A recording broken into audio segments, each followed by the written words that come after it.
शुद्ध उद्देश कोणता आहे पहिला, तर भविष्य काळातील आर्थिक धोरण ठरविण्यासाठी निश्चित माहिती मिळविणे.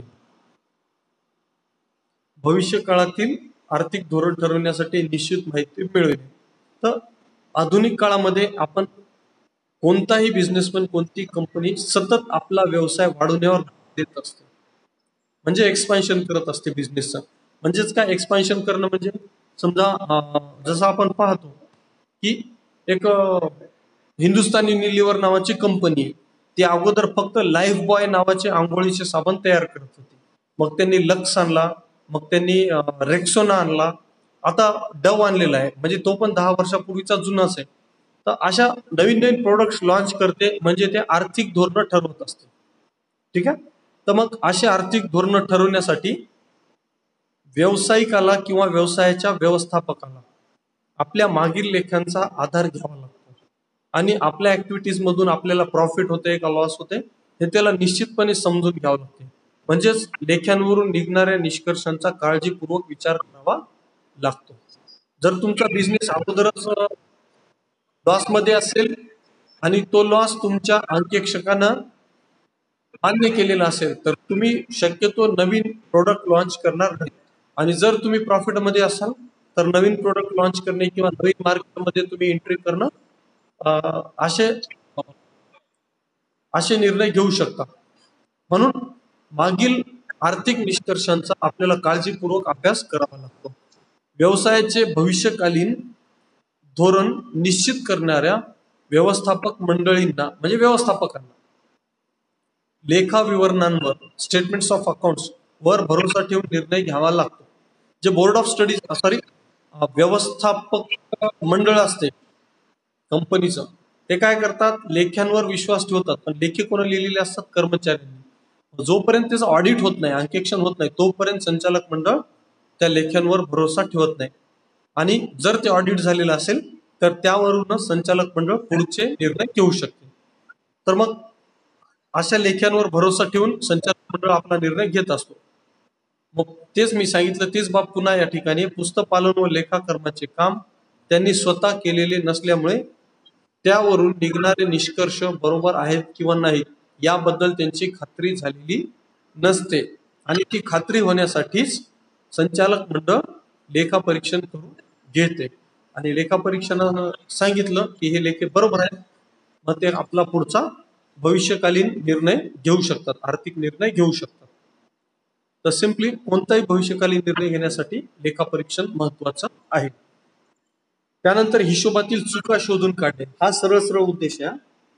हिशोबातील किंवा लेख्यांमधील चुका शोधून काढणे. तर या ठिकाणी अंकेक्षक जो असतो तो लेखाकर्मातील एक तज्ञ व्यक्ती असतो, आपल्याला माहिती आहे, चार्टर्ड अकाउंटंट असतो. मग तो सर्व व्यवहार बारकाईने तपासून पाहतो, काटेकोरपणे पुराव्यांची तपासणी करतो आणि कोणताही व्यवहार जर चुकीच्या पद्धतीने नोंदवलेला असेल तर तो आपल्या लक्षात आणून देतो आणि तात्काळ त्याची दुरुस्ती पण आपल्याला करून देतो. आणि लेखे लिहिण्याचं काम, चुका का होतात, तर लेखे लिहिण्याचं काम वेगवेगळे कर्मचारी करत असतात. एखाद्या वेळेस घाई गडबडीमध्ये एखादा व्यवहार लिहायचा विसरून जातो किंवा 1000 रुपयाऐवजी 100 रुपयाचीच नोंद होते. किंवा एखाद्या वेळेस लेखे लिहिणारा कर्मचारी ट्रेन नसतो, त्याला पूर्ण ज्ञान नसते, मग त्याच्या हातून चुका होऊ शकतात. तर अशा वेगवेगळ्या चुका लेखा परीक्षणाच्या कार्यादरम्यान उघडकीस येतात आणि त्यामुळे व्यवसायाचा खरा नफा तोटा आपल्याला माहीत होतो आणि खरी आर्थिक परिस्थिती देखील प्रकट होते. म्हणून मग अशा अनेक चुका शोधून काढण्याच्या हेतूनं किंवा उद्देशानं लेख्यांचं परीक्षण केलं जातं. तर हा एक मेन उद्देश आहे, चुका शोधून काढणे. आपण इथं पाहू शकतो, तर चुका झाल्यामुळं त्या चुकांचे दूरगामी परिणाम होतात. की एखादी कंपनी प्रॉफिटमध्ये असते पण लेखाकर्मात चूक झाली तर ती लॉस मध्ये देखील दिसू शकते. म्हणून अशा चुका शोधून काढाव्या लागतात आणि ते काम अंकेक्षक करत असतो. मग तिसरा उद्देश आहे या ठिकाणी लबाडीचा. तर मी अगोदर पण तुम्हाला सांगितलं की लबाडी चुका ज्या आहेत त्या चुका अजाणतेपणी होतात आणि लबाडी जी आहे, फसवगिरी जी आहे, ते मुद्दामून केली जाते. मग काही कर्मचारी समजा ऑब्विसली प्रामाणिक असतातच कर्मचारी, परंतु सर्वच कर्मचारी प्रामाणिक असतील असं नाही. त्यांच्यातले काही कर्मचारी घोटाळे करतात, आर्थिक घोटाळे करतात आणि रक्कम हडप करण्याचा प्रयत्न करतात. मग ते एखाद्या दिवस ज्याच्याकडं समजा रोखपाल, त्याच्याकडं रोख रकमेची जबाबदारी दिलेली असते, तो बिझनेसची रोख रक्कम घरी पण घेऊन जाऊ शकतो. आणि त्याला जर त्याच्या लक्षात आलं समजा की लेखापरीक्षणादरम्यान ही आपली चूक उघडकीस येणार नाही म्हणून आपण घोटाळे करूया, तर असं जमत नाही. डेफिनेटली तुम्ही जर रक्कम चोरी केलेली असेल तर ती चोरी तुमची अंकेक्षणादरम्यान डेफिनेटली उघडकीस येते. आणि कोणत्याही कर्मचाऱ्यांना ज्याच्यावर लेखे लिहिण्याचं काम आहे, त्यांनी आपले कर्तव्य प्रामाणिकपणे बजावलेलं नसेल आणि पैशाच्या कारभारात लबाडी किंवा फसवेगिरी केलेली असेल तर त्यामुळे काय होते की व्यवसायाची खरी आर्थिक परिस्थिती प्रकट होत नाही. म्हणून मग जर खरी आर्थिक परिस्थिती प्रकट होत असेल तर भागधारकांचे, व्यवसायाच्या मालकाचं नुकसान होते. मग असं नुकसान होऊ नये भागधारकांचं किंवा मालकाचं, त्यासाठी असे फसवेगिरी लबाडी शोधून काढणं गरजेचं असते. फसवेगिरी आणि लबाडी शोधण्यासाठी अंकेक्षण केलं जाते. ठीक आहे. कारण आणि ते डेफिनेटली उघडकीस येते. कारण का, तर लबाडी चोर हा कुठं ना कुठं सापडतोच. एखादा तो पुरावा लावण्याचा विसरतो किंवा त्याला हिशोब देता येत नाही आणि आपोआप त्याचे खोटे व्यवहार उघडकीस पडतात, म्हणून अंकेक्षण केलं जाते. तर लबाडी उघडकीस आणि त्यानंतर आहे हिशोब नोंदविताना भांडवली खर्च, त्याला इथं पुस्तकात म्हटले पुंजी व्यय म्हटले, पुंजीगत व्यय म्हणतात. भांडवली खर्च आणि भांडवली उत्पन्न, तसेच आगम स्वरूपाचे खर्च आणि आगम स्वरूपाचे उत्पन्न, capital receipt, capital expenditure, revenue incomes आणि रेव्हेन्यू एक्सपेंडिचर्स, या 4 घटकांमध्ये कोणताही गोंधळ झालेला नाही हे सिद्ध करण्यासाठी सुद्धा अंकेक्षण करून घेतलं जाते. जसं आपण पाहतो की एखादी मशिनरी आपण खरेदी केलेली आहे आणि त्या यंत्राच्या स्थापनेकरिता दिलेला खर्च किंवा मजुरी आपण यंत्र खात्याच्या नावे बाजूला लिहित असतो, म्हणजे त्याला भांडवली खर्च म्हणून दाखवतो. परंतु काय काय वेळेस काय होते, स्थापनेची मजुरी दिली असं लेखापाल समजून मजुरी खात्याच्या वेजेस अकाउंटच्या डेबिट बाजूला त्या खर्चाची नोंद करतो. म्हणजे काय होते, कॅपिटल एक्सपेंडिचर ऐवजी त्या खर्चाची नोंद रेव्हेन्यू एक्सपेंडिचर मध्ये केली जाते. तर अशा स्वरूपाच्या चुका लेख्यांमध्ये झालेल्या नाहीत याबद्दल खात्री करून घेणे हे सुद्धा अंकेक्षणाचं कार्य असते. जी रक्कम मशिनरी खात्याला डेबिट करायला पाहिजे होती ती रक्कम एक्सपेंडिचरला डेबिट केल्यामुळं काय होते, तर आपला नफा कमी दिसतो, खर्चामध्ये वाढ होते आणि नफ्यामध्ये घट होते. संपत्तीच्या रक्कमा देखील कमी होतात आणि भांडवल देखील अल्टिमेटली कमी होते, कारण नफा कमी झाला याचा अर्थ भांडवल कमी झाला. तर असा एका चुकीचा परिणाम आपल्या संपूर्ण सांपत्तिक परिस्थितीवर होतो. म्हणून भांडवली खर्च, भांडवली उत्पन्न, आगम स्वरूपाचे खर्च आणि आगम स्वरूपाचे उत्पन्न यामध्ये अचूकरित्या नोंदी करण्यात आलेल्या आहेत याबद्दल खात्री करून घेण्यासाठी अंकेक्षण केलं जाते. नाहीतर तुम्हाला समजा कमिशन प्राप्त झालं, एखादं कमिशन प्राप्त झालं आणि ते तुम्ही एखाद्या असेट अकाउंट मध्ये जर लिहिलं तर ते चुकीचं होते. या ठिकाणी भांडवली आणि आगम स्वरूपाचे खर्च उत्पन्न यामध्ये भेद होत नाही आणि त्यामुळं व्यवसायाची खरी आर्थिक स्थिती सिद्ध होत नाही. म्हणून समजा आपल्याला अंकेक्षण करून घ्यावं लागते. त्यानंतर पुन्हा पुढचा मुद्दा या ठिकाणी स्थिती विवरणामध्ये म्हणजेच बॅलन्स शीट मध्ये दाखविलेल्या संपत्ती, देयता आणि त्यांच्या अस्तित्वाचे सत्यापन करून घेणे इथपर्यंत सांगतो. एवढं. ज्या काही संपत्ती आहेत त्या व्यवसायाच्या, त्यांच्या अस्तित्वाचे सत्यापन करून घेणे. आता अस्तित्वाचे सत्यापन करून घेणं म्हणजे नेमकं काय? समजा आपण लेख्यामध्ये दाखवलेलं आहे की एक बिल्डिंग आमच्याकडं आहे 1,00,000 रुपये, 1,00,000 रुपयाची बिल्डिंग आमच्याकडं आहे. तर लेखापरीक्षकाचं काम आहे की ती बिल्डिंग बुक्स मध्ये दिसत आहे, बॅलन्स शीट मध्ये दिसत आहे, तर खरंच ती बिल्डिंग अस्तित्वात आहे का, पहिली गोष्ट. त्यानंतर दुसरी गोष्ट, ती बिल्डिंग खरंच व्यवसायाच्याच मालकीची आहे काय, आणि ती बिल्डिंग व्यवसायाच्याच ताब्यात आहे काय, या सर्व बाबींची तपासणी करणे म्हणजे संपत्तीचं सत्यापन करणं होय. या कारणासाठी अंकेक्षक काय करतो, त्या बिल्डिंगच्या खरेदीचे दस्तऐवज देखील तपासू शकतो. तुम्ही जर इमारतीचं स्वतः बांधकाम केलेलं असेल तर बांधकामासाठी लागलेल्या साहित्याचे बिल देखील तो तपासू शकतो. म्हणजे काय होईल, त्या इमारतीच्या किमतीबाबत आणि अस्तित्वाबाबत तो स्वतःची शहानिशा करून घेत आहे. तर याला सत्यापन असं म्हटलं जाते. किंवा देयतांचे सत्यापन म्हणजे काय? देयता म्हणजे तुम्ही एक बँकेकडनं कर्ज घेतलेलं आहे. ओके, देयता म्हणजे एक बँकेकडनं तुम्ही कर्ज घेतलं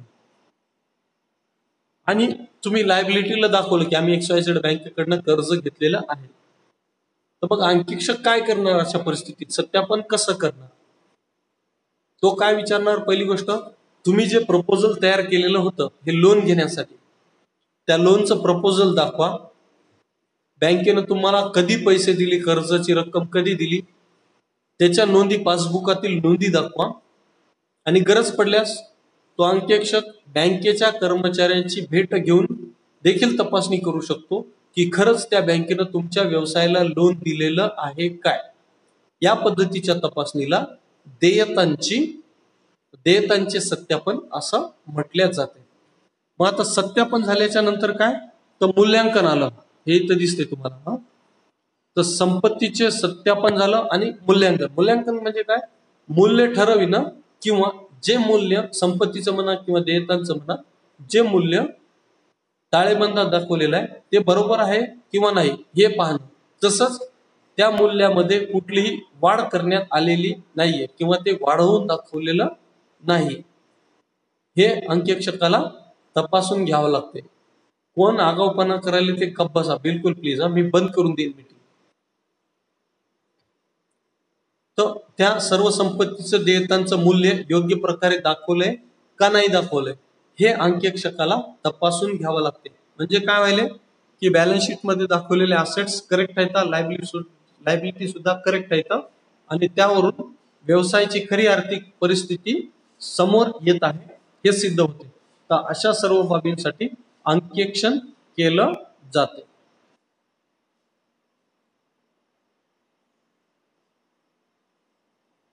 त्यानंतरचा मुद्दा आहे पुढं कर्मचाऱ्यांवर नैतिक प्रभाव टाकणे. कर्मचाऱ्यांवर नैतिक प्रभाव टाकणे म्हटलं तर काय, जसं दोन मुद्दे आपण अगोदर पाहिले. अंकेक्षण का केलं जाते, तर लेख्यांमधील चुका उघडकीस आणण्यासाठी अंकेक्षण केलं जाते. दुसरी गोष्ट, कर्मचाऱ्यांनी केलेले गैरव्यवहार, अफरातफरी आणि घोटाळे उघडकीस आणण्यासाठी अंकेक्षण केलं जातं. मग आता जर कर्मचाऱ्यांना, आता चुका करायच्या अगोदर किंवा घोटाळे करायच्या अगोदरच जर कर्मचाऱ्यांना माहित असेल की आपण जे लेखे लिहायलो त्या सर्व लेख्यांचं अंकेक्षण होणार आहे, प्रत्येक व्यवहाराची बारकाईनं कसून चौकशी होणार आहे, कसून तपासणी होणार आहे. मग अशा परिस्थितीत कर्मचारी काय करतील, स्वतःच्या हातानं चुका होऊ देणार नाहीत कोणी पण. कारण चुका जर माझ्या हातून झाल्या आणि त्या दुसऱ्यांना जर उजेडात आणल्या तर थोडक्यात काय, माझा अपमान होते, बरोबर ना. मी चुका केल्या आणि त्या तुम्ही उघडकीस आणल्या तर माझा अपमान होणार त्या ठिकाणी. मग अशा प्रकारचा अपमान होऊ नये यासाठी कर्मचारी काय करतील, अगोदरच आपलं काम प्रामाणिकपणे करतील. त्यानंतर दुसरी गोष्ट, जो घोटाळा करणारा कर्मचारी, त्याला पण माहित झालं की आपण लिहिलेले लेखे किंवा आपण केलेले घोटाळे अंकेक्षणादरम्यान उघडकीस येऊ शकतात, मग आपली चोरी पकडली जाऊ शकते आणि आपल्याला शिक्षा देखील होऊ शकते किंवा आपल्याला नोकरीवरून देखील काढू शकतात. मग अशा प्रकारचे परिणाम आपल्याला भोगावे लागणार आहेत. मग या बाबींना तो कर्मचारी घाबरतो, स्वतःचा अपमान होऊ नये, आपली चोरी उघडकीस येऊ नये, आपली नोकरी जाऊ नये, या प्रकारच्या भीतीनं तो काय करतो, अगोदरच अचूकपणे लेखे लिहितो, प्रामाणिकपणे लेखे लिहितो आणि कोणताही लबाडी व्यवहार गैरव्यवहार न करता आपल्या जवळचे आर्थिक व्यवहार पार पाडतो. म्हणजे काय झालं, या ठिकाणी कर्मचाऱ्यावर नैतिक प्रभाव आहे अंकेक्षणाचा. एक्झाम्पल सांगतो इथे, तुम्हाला समजा तुमच्या आई वडिलांनी 100 रुपये खर्चण्यासाठी दिले, तर तुम्हाला बिलकुल माहित असते की आज ना उद्या आपल्याला ह्या 100 रुपयांचा हिशोब द्यावा लागणार आहे, म्हणून तुम्ही ते 100 रुपये हिशोबानं खर्च करता, कुठेही विनाकारण उधळपट्टी करणार नाहीत. म्हणजे या ठिकाणी काय झालं, तुमच्यावर नैतिक प्रभाव आहे. मग मी जर कुठेही पैसे खर्च केले तर त्याचा हिशोब मला सांगावा लागणार आहे. तर मी ज्या ठिकाणी गरज आहे त्या ठिकाणीच मी पैसे खर्च करणार. तर असा नैतिक प्रभाव कर्मचाऱ्यांवर देखील राहतो अंकेक्षणाचा. ठीक आहे. तर त्याच बाबी या ठिकाणी आपल्याला पाहायला मिळतील. जे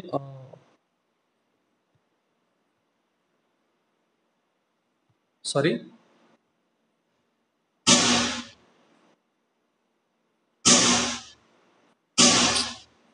एक मिनिट.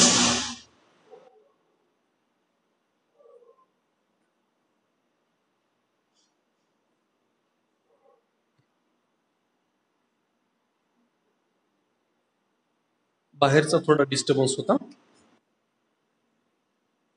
ओके. तर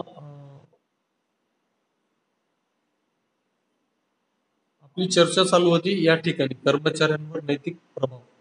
तर इथं तेच लिहिलेलं आहे, काय कर्मचाऱ्यांनी जे काही व्यवहार केलेले आहेत त्या सर्वांची तपासणी अंकेक्षणात होत असल्यामुळे चुका व लबाडीचे व्यवहार उघडकीस येण्याची फार मोठी शक्यता असते.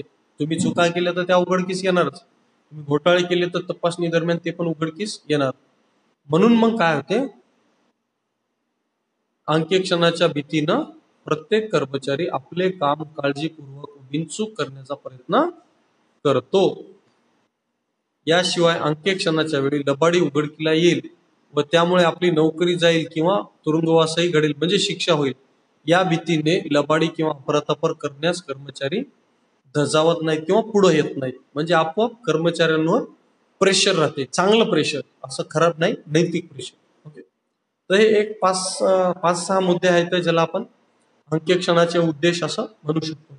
आणि या ठिकाणी अजून एक उद्देश आपल्याला सांगता येईल सिंपली, की लेख्यातील जो काही नफा आहे तो अचूक आहे आणि लेख्यांमधून दिसणारी व्यवसायाची आर्थिक परिस्थिती खरी आहे, हे सांगण्यासाठी लेखापरीक्षण केलं जातं. कारण तुम्ही एखाद्या बँकेकडं लोन मागायला गेले आणि तुम्ही तुमची balance sheet, profit and loss account त्यांना दाखवली, तर ते डेफिनेटली तुम्हाला सांगतील की यावर या लेख्यांवर अंकेक्षकाचा शिक्का, या लेख्यांवर बॅलन्स शीटवर अंकेक्षकाचा शिक्का आणि सही पाहिजे. का मागतात ते तसं बँकवाले? कारण बँकेला भरोसा असतो अंकेक्षकावर. आणि का असतो अंकेक्षकावर?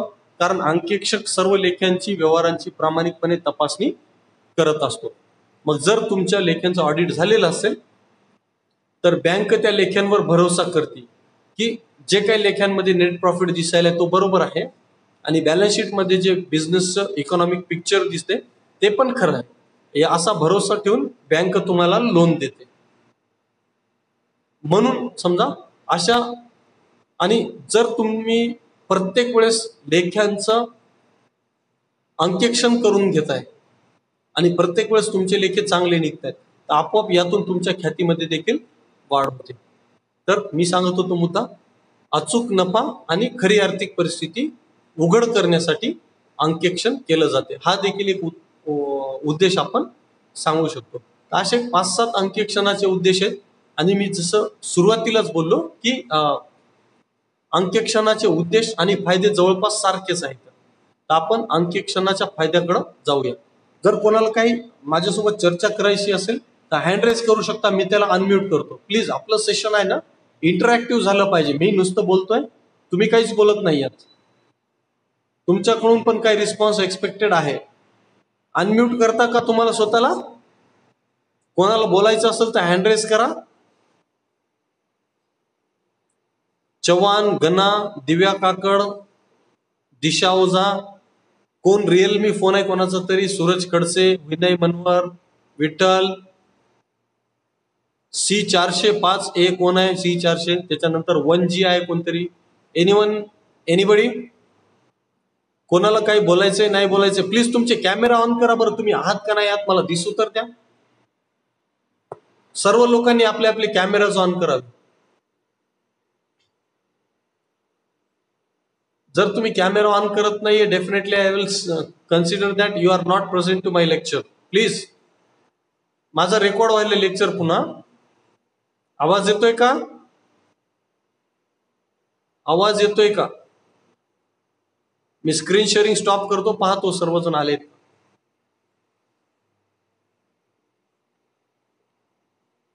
कोणीच नाही दिसत आहे मला, सर्वजण अब्सेंट आहेत मीटिंग मध्ये. हा, 1GX कोण आहे? अनम्यूट करा तुम्हाला स्वतःला. 1GX कोण आहे? सूरज खडसे आला. अजून जयपाल चव्हाण दिसत नाहीये. बाकी पण कोणीच नाही दिसत आहे.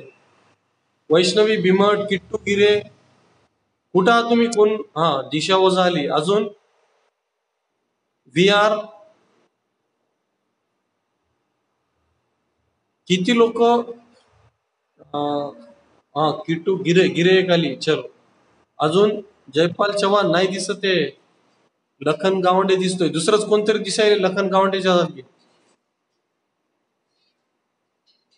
लखन गावंडे नाही वाटायलाय. विठ्ठल आहे. हा, ओके. काय करा? गणा कोण आहे? गणा, चला या समोर बोला माझ्यासोबत.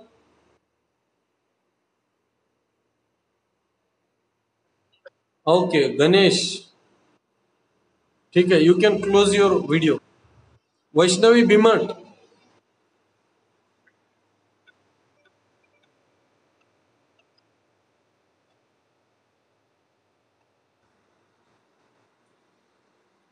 वैष्णवी भीमट आहे का? चलो ठीक है, कोई बात नहीं, जो है वो है, जो नहीं है कोई बात नहीं. आहे का?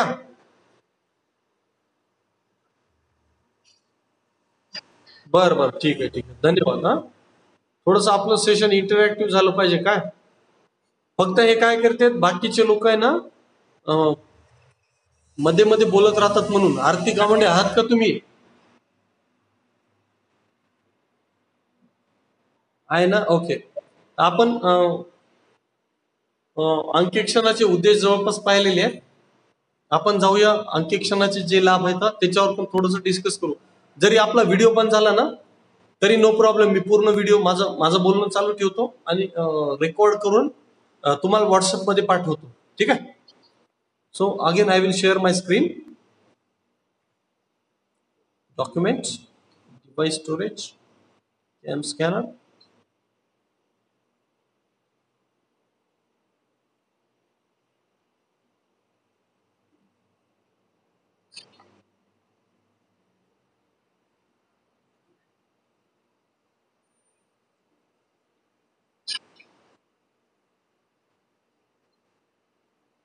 कुठं गेला किती? हा, उघडत नाहीये. पण ठीक आहे, चला अशीच चर्चा करूया आपण. अं, अंकेक्षणाचे फायदे काय? तर उद्देश जे आहेत ना त्या उद्देशाला धरूनच ऑब्विसली अंकेक्षणाचे फायदे देखील असतील. काय अंकेक्षणाचे फायदे? जसं चुका शोधण्याच्या हेतूनं अंकेक्षण केलं जातं, तर तोच फायदा आहे. अंकेक्षण केल्यामुळं लबाडी व घोटाळे उघडकीस येतात. याच्यापेक्षा वेगळा काही फायदा असू शकत नाही. अजून तुमच्या मतानुसार काय फायदे असू शकतात तुम्ही सांगता का मला थोडस?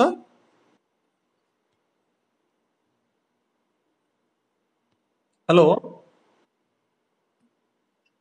मी जे बोलतोय बराच वेळ झाला, हा, तुम्ही काही सांगू शकता का मला? हॅलो,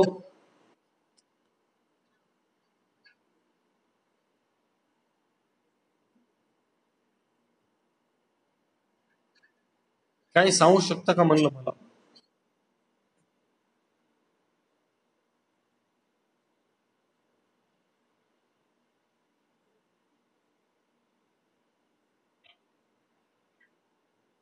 कदाचित दिसत असतील अंकेक्षणाचे उद्देश आणि अंकेक्षणाचे लाभ तुमच्या समोर उघडलेले आहेत बघा. काय लाभ आहेत अंकेक्षणाचे? जास्त एक्सप्लेनेशन करत नाही, we are running out of time.